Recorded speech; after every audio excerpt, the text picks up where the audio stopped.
Olá, o programa Trilha Social, o programa que fala o bem, faz o bem e divulga o bem, está começando agora.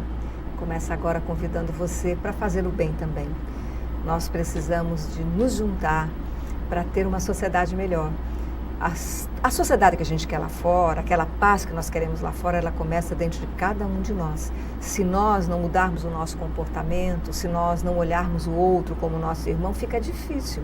Se nós não respeitarmos as diferenças, se nós não olharmos para o outro como olhamos para nós mesmos, porque todos nós temos as mesmas necessidades e precisamos de nos dar as mãos. Essa sociedade que a gente vive, todo mundo tem que ter direito a tudo, né? A tudo que existe. Nós temos que ter direito à moradia, nós temos que ter direito à educação, temos que ter o direito, e esse direito ele tem que ser assegurado, né? À saúde, temos que ter direito a ter um emprego, a ter uma vida sadia. Temos que ter todos os atendimentos que são necessários para que a gente possa viver uma vida digna. E para isso, nós que somos da sociedade civil podemos nos juntar. Podemos nos juntar, você que está aí do outro lado ouvindo o nosso programa, você pode, na sua rua, no seu bairro, veja se tem alguma organização não governamental, a sociedade civil junta, que está fazendo algum trabalho, você pode se engajar num desses trabalhos. Ou se você faz algum trabalho, mas não faz parte de nenhuma organização, mas você já faz um trabalho que transforma vidas, você pode vir até o nosso programa, é só entrar em contato pelo e-mail programatrilhasocial@bol.com.br e nós teremos a máxima alegria em trazê-lo aqui para compartilhar o que você faz.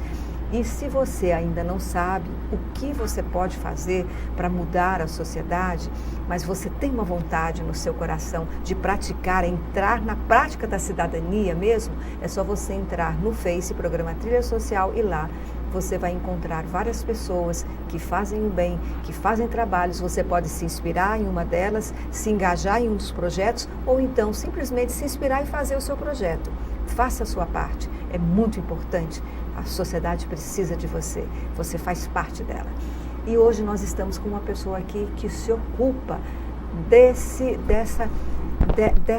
olhar humano para a sociedade, desse olhar carinhoso para o outro, que é a Delza Gitaí, é representante do CVV, que é o Centro de Valorização da Vida, é um centro nacional que foi criado em 1962 e a sede é lá em São Paulo, está indo para o mundo inteiro. Por que começou em 62? Porque é o Centro de Valorização à Vida, é em função das pessoas que estão tão sozinhas, tão solitárias, não conseguem ser ouvidas. E mesmo aquelas pessoas que às vezes no meio de uma multidão, às vezes uma família ali do lado, mas ela se sente só. E de repente pensa que a vida não tem valor nenhum. E é sobre isso que nós vamos falar com Delza Gitaí, que já faz um trabalho maravilhoso há muito tempo. Prazer em recebê-la no nosso programa. Prazer é nosso, né? Nós estamos de fato representando o posto CVV Maceió e, como você bem disse, o CVV é uma ONG nacional. Para lhe dar uma ideia, nós estamos já em 104 municípios e temos quase 57 anos, estamos com 56 anos, né? Então, a proposta do CVV é construir, ajudar a construir uma sociedade fraterna, solidária, uma sociedade em que todos, de fato, possam valorizar a vida, porque é um bem tão especial que cada um de nós, né? E é o único patrimônio que nós temos, não é, Delza? Pois é um patrimônio nosso, mas é um patrimônio que vai além dessa perspectiva de ser apenas nosso, porque cada vida é importante para toda a sociedade. Exato. Né? Por isso que nesse setembro, né, nós estamos início de outubro, e eu disse, nós estamos com uma agenda ainda tão cheia, porque eu brinquei dizendo, vamos amarelar outubro. Mas esse trabalho que vocês fazem não é... Tem a campanha que sempre acontece em setembro, né? Mas durante o ano inteiro vocês atendem, né? As pessoas através de um telefone. Existe, a gente vai passar isso para os nossos telespectadores, que é muito importante. É importante você ser ouvido. Mas antes da gente começar a entrar no CVV, que eu sei que você é uma pessoa extremamente engajada, e você falar mais sobre isso para que a gente possa informar para quem está nos vendo aí como eles podem entrar em contato. Eu gostaria de que você dissesse também para o nosso telespectador quem é Delza Gitaí, porque as pessoas que vêm aqui têm os seus afazeres, mas por que é que elas entram para fazer um trabalho voluntário? O que aconteceu para que elas estivessem fazendo esse trabalho transformador? Então eu gostaria que você falasse um pouco de você, de onde você nasceu, como você chegou até aqui e como é que você começou esse trabalho voluntário. Bom, eu sou Delza Gitaí, né? A minha formação é na medicina, né? Eu trabalhei muito tempo na pediatria social, já ocupei alguns cargos, né, públicos, e tive durante 25 anos uma clínica de vacinação. Algumas pessoas podem se lembrar da gente através da Cevacin, né, quando ainda a vacinação não era tão divulgado, e a gente não era nem um direito ainda, né? Nem era um direito, não é? Mas, nem era de fato, e o poder público também não fazia uma oferta em relação à vacinação, à prevenção da doença, como hoje. Então, quando o ano passado, em 2017, nós nos deparamos com algumas notícias que nos chamaram a atenção. E era sobre o suicídio, né? O número de suicídios no mundo e no Brasil. Aumentou muito, né? Tem aumentado muito, né? Aumentou há um número tão crescente, principalmente em alguns países, que a Organização Mundial de Saúde, né, se propôs, inclusive, a fazer um encontro entre os países a partir dos dados que são enviados por esses países à Organização Mundial de Saúde. E naquele momento o Brasil também esteve presente e foi signatário de um acordo para que houvesse a diminuição do suicídio em torno de 20% até 2020. Desses países, 83 diminuíram, né? E conseguiram entrar com ações efetivas de prevenção, né? O Brasil, infelizmente, não, né? O Brasil não conseguiu, ao contrário, há um aumento de número de suicídios. Mas o Brasil tomou algumas medidas, né? Uma das quais, e que é possível que isso componha também as estatísticas, né, do aumento do suicídio, é tornar a notificação obrigatória. É porque às vezes o óbito, né? Isso. Qual o motivo? Muitas vezes é omitido. Muito omitido, né? Há um tabu muito grande em relação ao suicídio, né? É um preconceito que existe com relação a isso. Porque as pessoas se sentem culpadas, talvez a família, ou o que acontece? A sociedade, por se sentir culpada, ela não olha de frente para o problema, não quer resolver e fica mais fácil omitir. Pois é, há isso, né, que é muito importante, por isso que a campanha do CVV... Setembro Amarelo, falar é a melhor solução. Falar é a melhor solução. Ligue 188, olha, já estou passando o número para você.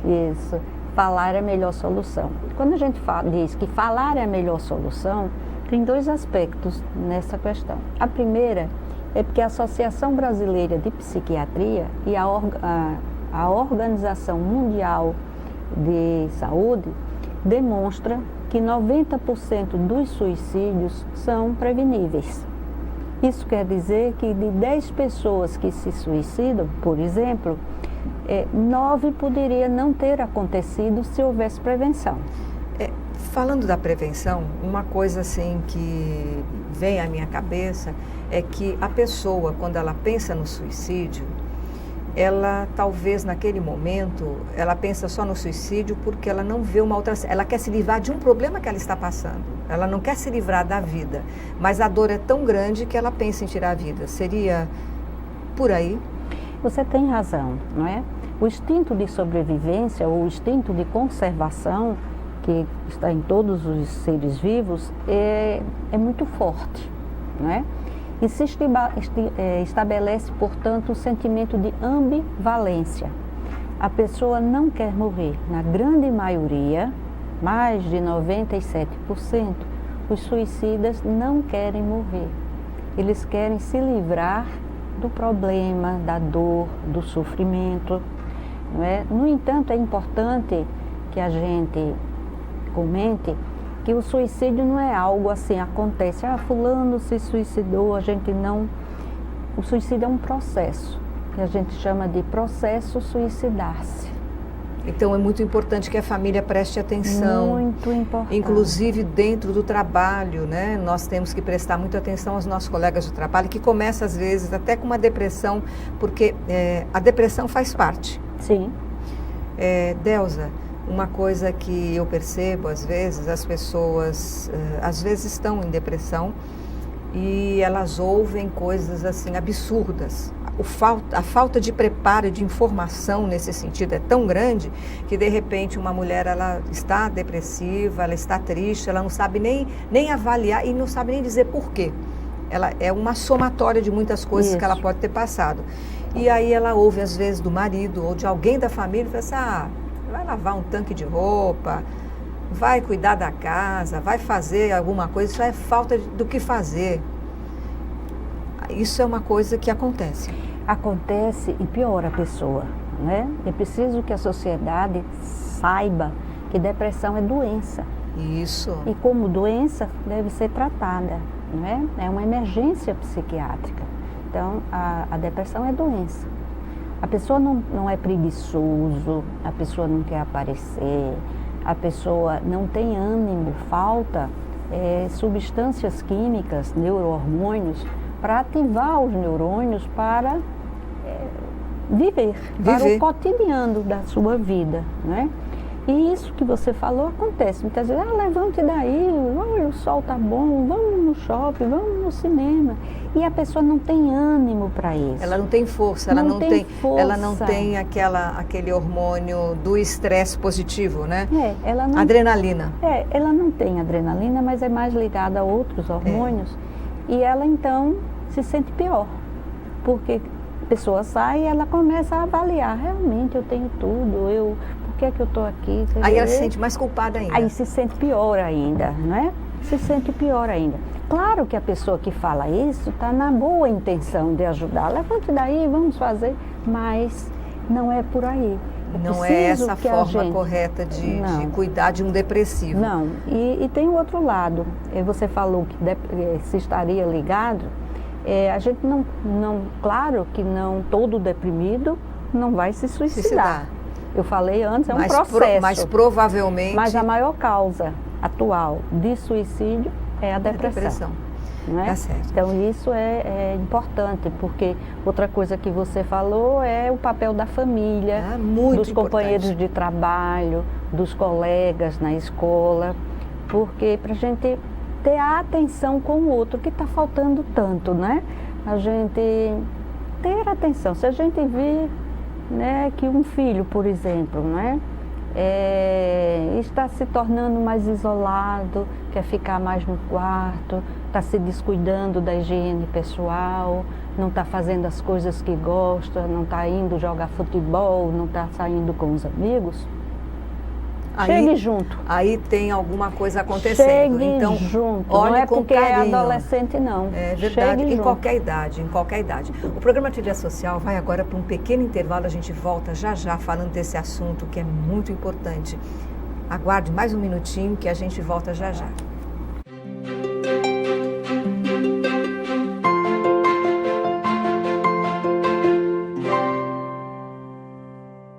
A diabetes é uma doença que pode provocar sintomas agudos e complicações crônicas.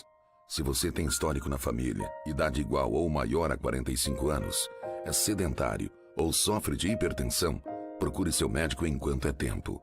Seus sintomas são sede e fome excessivas, urinar frequentemente e emagrecimento. Você não precisa adoecer para descobrir que a vida é doce. Santa Casa de Misericórdia de Maceió, em defesa da vida.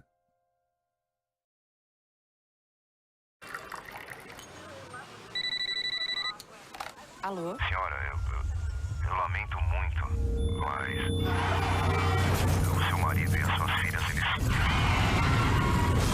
sofreram um grave acidente. A imprudência mata na estrada e fora dela. Dirija com responsabilidade. Seja você a mudança no trânsito. Colocar vidas em risco não é acidente, é crime.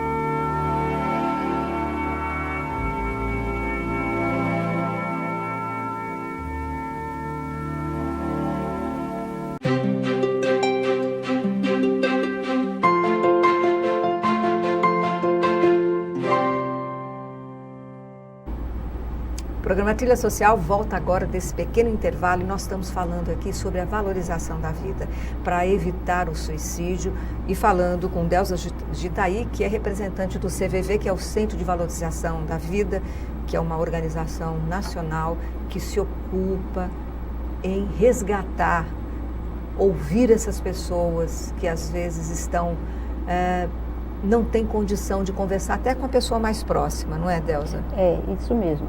Porque nós estávamos falando, né, da necessidade que a gente tem de estar próximo do outro. Isso. E quando a gente fala próximo, não é apenas ouvindo. E também não é próximo só fisicamente, né? É escutando o outro, né? Porque não há como a gente prevenir o suicídio sem falar sobre isso.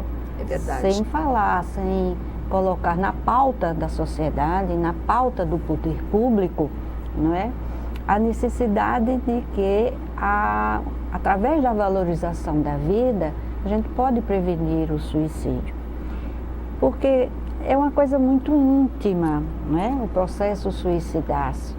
Você está num processo que às vezes nem mesmo você identifica. Você identifica. Porque, por exemplo, nós estamos falando aqui em off, que quando você sofre um acidente, você cortou a sua mão dentro de casa, você vai para o médico, ele vai dar um ponto, mas é uma coisa visível. Você tem um problema no coração, você vai para o médico do coração, se precisar de fazer uma cirurgia, você vai fazer a cirurgia. Mas como é que a gente vai ver essa dor? Essa dor, ela não está no corpo, não está na pele, não está na mão, não está no coração, ela está no ser. Como é que isso pode ser detectado? Aí você fala aí um pouquinho para a gente de como é que a gente pode fazer essa leitura. Certo. Há o que a gente chama de sinais. Sinais. Né? Para que a gente possa fazer essa leitura na convivência. Alguns sinais são muito patentes. Por exemplo, nós temos uma incidência muito alta em duas faixas etárias, que é de 15 a 29 anos e acima dos 60 anos. Quando a gente convive com essas pessoas, se a gente estiver atento a elas, a gente vai ouvir de vez em quando dizer assim, mas essa vida não interessa mais. Para que eu estou vivendo? Eu já fiz tudo. Perde o sentido. Essa vida perde o sentido, né? Eu já fiz tudo, agora estou aqui só dando trabalho, por exemplo, né? No caso dos idosos ou dos doentes crônicos, né? Ou então não tem mais ânimo para nada do que fazia antes, né? Se exclui. Nada preenche. Nada preenche, nada faz os olhos brilharem. Entendi. Né? E isso não quer dizer que a pessoa vá se suicidar. Mas são sinais. Se houver, mas são sinais. Né? Preste atenção. Preste atenção. Nós não estamos acostumados a isso, né? Ainda por conta do suicídio, falar sobre o suicídio, saber das informações sobre o suicídio. Conversar abertamente. Conversar abertamente, né? Chegue junto, diga, olha, estou sentindo que você está um pouco diferente. O que está acontecendo? Confie, você pode conversar comigo. Você disse uma coisa em off também muito interessante. Às vezes a pessoa não tem confiança, mesmo nas pessoas mais próximas. É verdade. Porque fica com receio. A dor, o conflito existencial é tão maior que a pessoa tem, inclusive, medo de que o outro vai contar o outro, A própria família. A própria e até de sofrer um preconceito dentro da própria família. Com certeza, um preconceito dentro da família, não é? Se expor, não é? Por isso que o CVV, que é o Centro de Valorização da Vida, faz essa escuta, é uma escuta ativa, não é? Preparada. Todo voluntário do CVV, além de fazer o curso inicial, se mantém em formação contínua, com cursos, com reciclagens e com seminários. E essa preparação é exatamente para escutar o outro, mas não escutar só também o que ele diz, escutar o que ele não diz. É o que está atrás daquela fala. O que está atrás daquela fala e qual o sentimento que está atrás daquela fala, né? Então, nesse sentido, todos podem ligar no Brasil atualmente, a partir de junho desse ano, o número que é gratuito, 188. O número 188, ele está no Brasil inteiro, é um sistema de rede, não é? Os 104 municípios estão na rede para receber a ligação do 188. Como é uma rede, a distribuição é randômica. Então, você pode ligar, por exemplo, daqui de Maceió e atender lá em São Paulo. E ser atendido por um paulista, por uma carioca, por uma mineira, não é? Assim como a gente atende essas pessoas de outros estados também, né? Tem uma coisa muito importante na nossa formação em relação ao atendimento, Estela. É que a gente não faz psicoterapia. Entendo. O atendimento psicoterapêutico é para quem tem essa formação. Mas psiquiatra, psicológica, né? Mas no caso, por exemplo, se você é um atendente do CVV e você detecta, fala assim, olha, você ouve, você pode falar, olha, busque ajuda, um psiquiatra, um psicólogo. Outra coisa também que a gente não, é formado, não por pode. Isso que a nossa formação nos traz mudanças de paradigmas, é que a gente não dá aconselhamento. Certo. Por quê? Porque um dos nossos fundamentos é Carl Rogers, na abordagem centrada na pessoa. Uhum. Então, com isso, a gente tem absoluta certeza que a outra pessoa, aquele que está ligando, tem potencialidade de ele mesmo encontrar as suas soluções. Uhum. Porque as soluções são deles, não são nossas. E essa formação, por exemplo, vamos supor que eu queira ser uma integrante do CVV. Eu ligo para um... Você com será certeza, tão bem-vinda. Com certeza, se eu puder dar minha contribuição, vou ver de que forma que eu posso dar os horários e com certeza estarei lá, assim, acho muito importante. Eu valorizo demais a vida, o ser humano e o respeito a essa vida que é o único patrimônio que a gente tem. Dinheiro não é patrimônio, a vida é. Se você perder a vida, perdeu tudo. Dinheiro você ainda recupera, mas a vida você não recupera. Nesse caso da formação? Das pessoas que querem ajudar, ela liga para 188, como é que eu quero ser? Aí eu estou aqui com você, você pode me informar. Mas uma pessoa que ouviu falar, olha, CVV, eu queria ajudar o CVV. Como é que ela faz para ajudar? Para onde ela liga, quem ela procura? Entendo. para se tornar voluntário do CVV, tem 3 pré-requisitos, não é? O primeiro é ter mais de 18 anos. Mais de 18 anos. Mais de 18 anos, não é? O segundo, eu costumo dizer assim, gostar de gente. Não é? Tem que ter afinidade com a área de recursos humanos. Tem que ter a disponibilidade interna de escutar o outro com compreensão, com respeito, com aceitação, com e consideração, sem julgamento, né? Quando a gente fala em aceitação, aceitar como o outro simplesmente assim. Porque se de repente você atende um telefone e a pessoa fala que ela fez alguma coisa errada e você já fala, você está errada mesmo. E por isso que é uma mudança de paradigma. Por isso é que é importante essa formação. Isso. Então tem que ter mais de 18 anos, gostar de ouvir o outro, entender que o outro é tão importante quanto você. Isso, né? Não dar aconselhamento, acreditar que o outro é capaz, não é? E ao facilitar que o outro fale, também a gente está facilitando que ele se ouça. É verdade. Não é? Que ele se ouça, que de repente então, eu acredito, da maneira como você está colocando, eu aqui raciocinando, então nós temos que escutar, mas saber fazer perguntas. Evitar até fazer. Evitar? Até evitar fazer pergunta, porque o básico do atendimento é o acolhimento, a pessoa se sentir acolhida. E desse acolhimento surge a confiança. E a pessoa então vai desabrochando no seu falar os próprios sentimentos. E a gente vai acolhendo e vai entendendo, sim, você às vezes tem 2 tipos de respostas, né? Resposta de conteúdo, que você me falou isso, eu entendi que você me falou isso, eu estou certa? Para que a pessoa também se ouça. Para que ela possa saber que está sendo ouvida. Para saber que é uma escutativa. Olha, uma coisa importante a entender, porque muita gente às vezes me pergunta, né? Como a gente trabalha com voluntariado, trabalha com muitas pessoas, a gente ouve assim, escuta ativa. O que é escuta ativa? Escuta ativa é você estar presente. Isso. É você estar com aquela pessoa, escutando aquela pessoa, não é estar lá e pensando no jantar, o que você vai fazer daqui meia hora, que aí você pode perder, às vezes, algo que é muito importante, é escutar e sentir.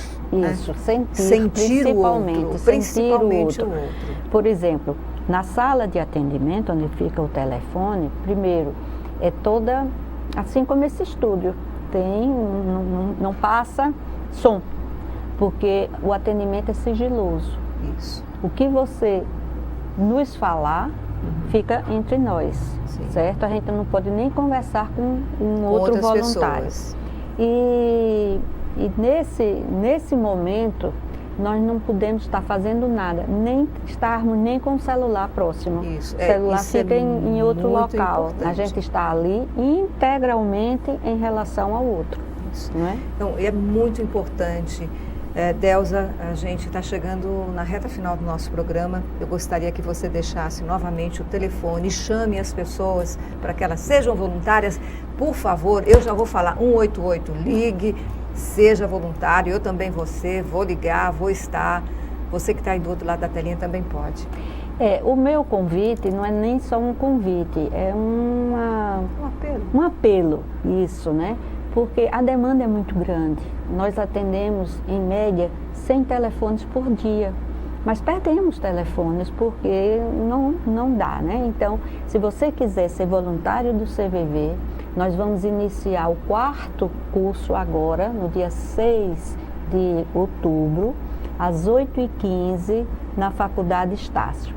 Vá lá, nós os receberemos de muito carinho, né, com um abraço fraterno, e você vai ver como é importante esse trabalho de voluntário do CVV. Muito obrigado, Delza. O programa Trilha Social, o programa que fala o bem, faz o bem e divulga o bem, volta semana que vem. Nós estaremos aqui esperando você sempre com novidades e boas informações. Até lá.